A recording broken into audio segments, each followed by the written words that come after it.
आपने उस पत्ते पर पांव क्यों रखा? ऐसी क्या आवश्यकता थी आपको? मैंने जो किया उसकी आवश्यकता थी पार्थ,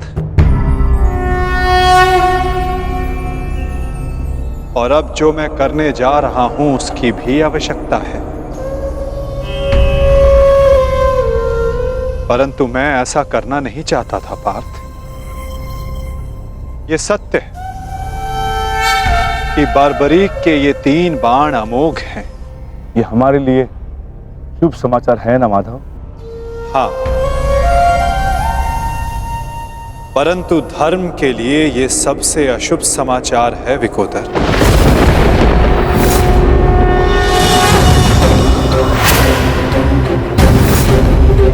ये युद्ध केवल कौरवों और पांडवों के मध्य नहीं है,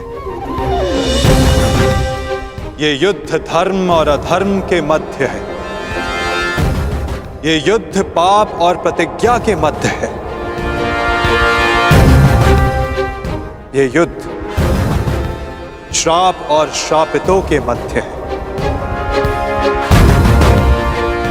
और अब ये 3 बाण और इन बाणों का धारक बारबरीक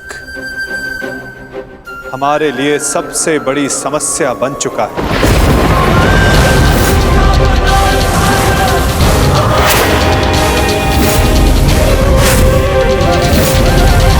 इसी कारण बारबरीक का अंत अब अनिवार्य है।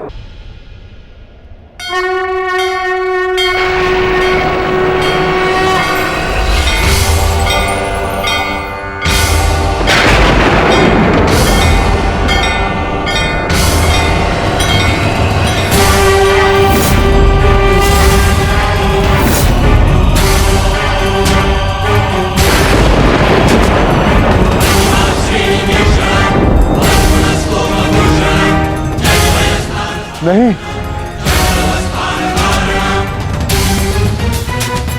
नहीं वासुदेव, मेरे जीवित रहते मैं ऐसा नहीं होने दूंगा। सुदर्शन चक्र को बारबरी तक पहुंचने से पहले मेरे मस्तक से होकर जाना होगा। यही नियति है भीम, और तुम ये भली भांति जानते हो। बारबरीक का अंत अब अनिवार्य है, अन्यथा युद्ध में सबका विनाश निश्चित है। मेरे पास अब और कोई विकल्प शेष नहीं।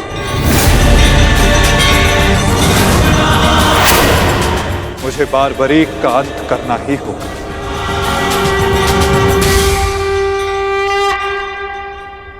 किंतु माता, इसका कोई समाधान तो निकल ही सकता है ना? हम बारबरीक को युद्ध से दूर भी तो रख सकते हैं। तो फिर इसका अंत अनिवार्य क्यों?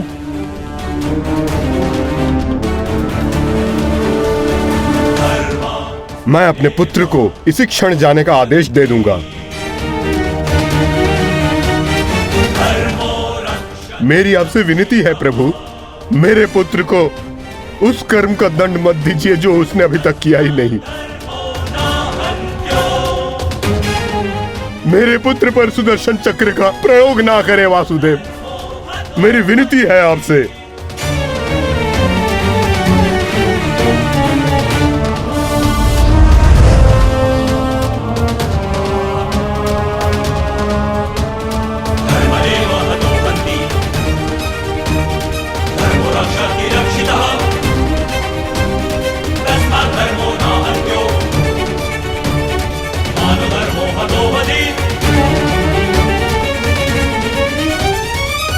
रुकिए पिताश्री।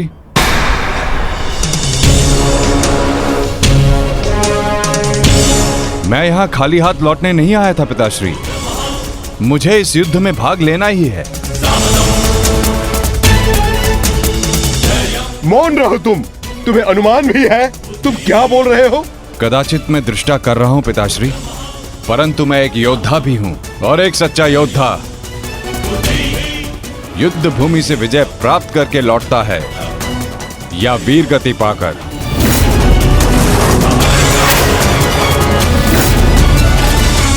तुम जानना चाहते हो बारबरीक, यदि तुमने इस युद्ध में भाग लिया तो क्या होगा?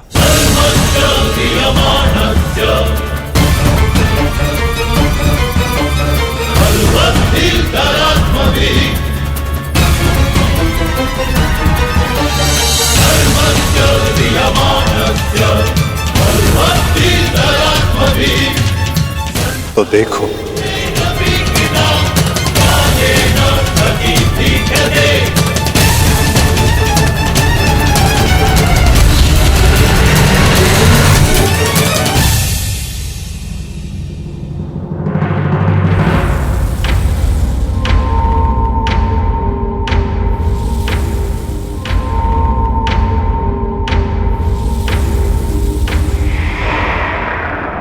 तुम्हारा स्वयं को दिया गया वचन इस युद्ध को किसी भी दिशा में जाने नहीं देगा बार्बरीक। इस युद्ध का संतुलन बिगाड़ देगा।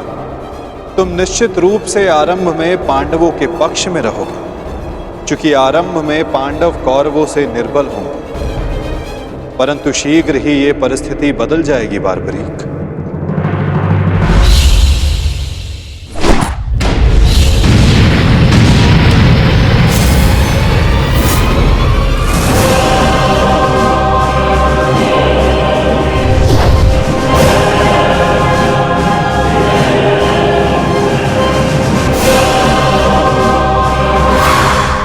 जब कौरवों का विनाश प्रारंभ होगा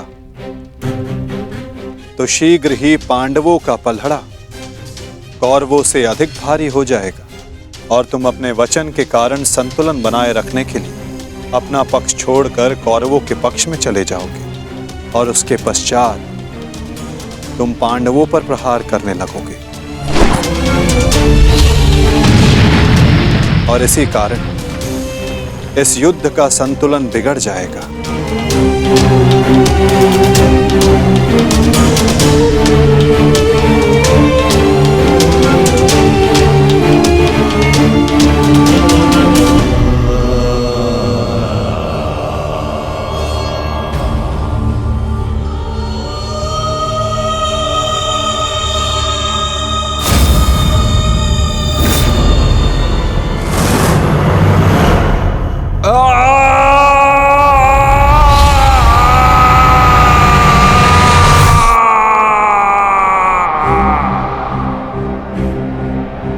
मुझे क्या करना है? ये युद्ध एक यज्ञ है बार्बरीक, और तुम्हें त्याग और बलिदान देना होगा, स्वयं के प्राणों का दान।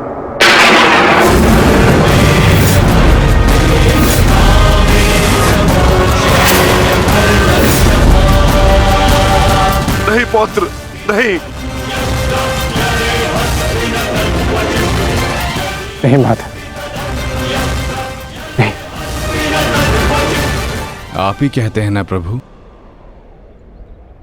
कि प्रत्येक मनुष्य के जीवन का कोई ना कोई लक्ष्य होता है।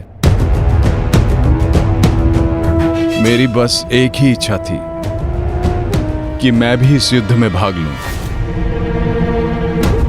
मैं भी इस युद्ध को देखना चाहता था, इसका साक्षी बनना चाहता था, भगवान श्याम को अपना धर्म निभाते देखना चाहता था।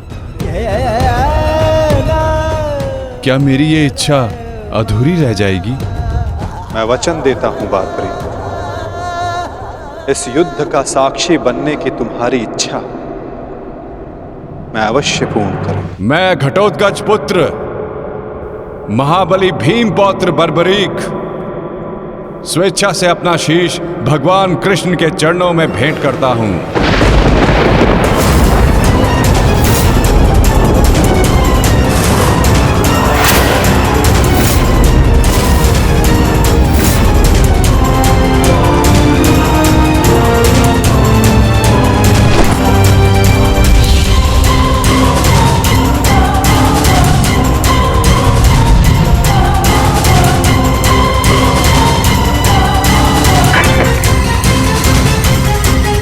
भगवान श्याम की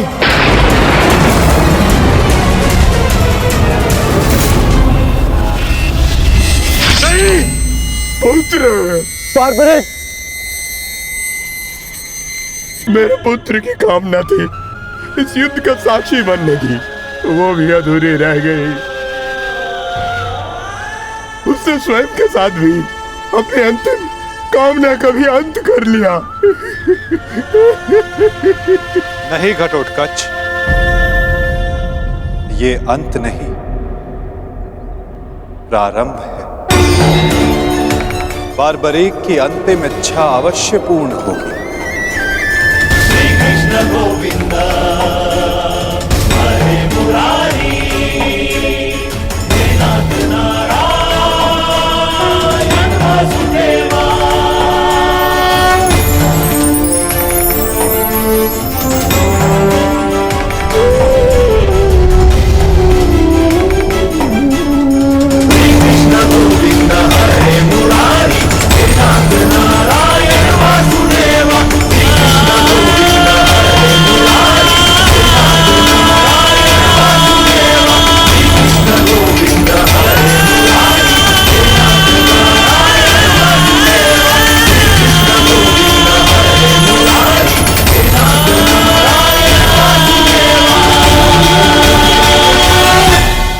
बार्बरीक का ये त्याग, ये बलिदान व्यर्थ नहीं जाएगा। तुम सदैव अपने साहस, बुद्धिमता, इस महायुद्ध के, इस महाभारत के एकमात्र साक्षी के रूप में जाने जाओगे बार्बरीक।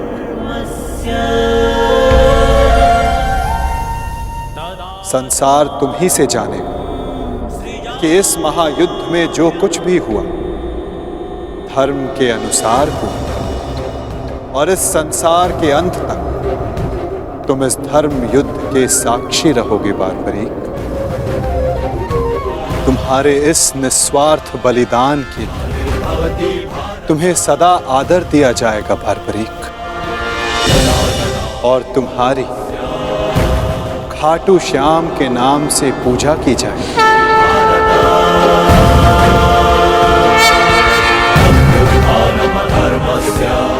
तुम हर उस निर्बल की सहायता करोगे जो तुम्हारे समक्ष सहायता मांगने आएगा।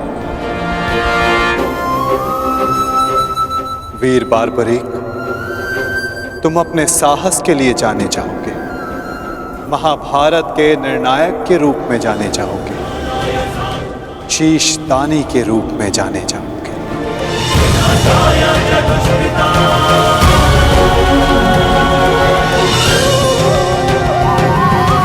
इस युद्ध रूपी यज्ञ में यही नियति है विजय की।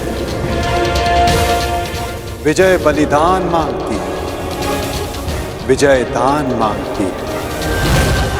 दानी बार्बरीक, तुम सदा अमर रहोगे।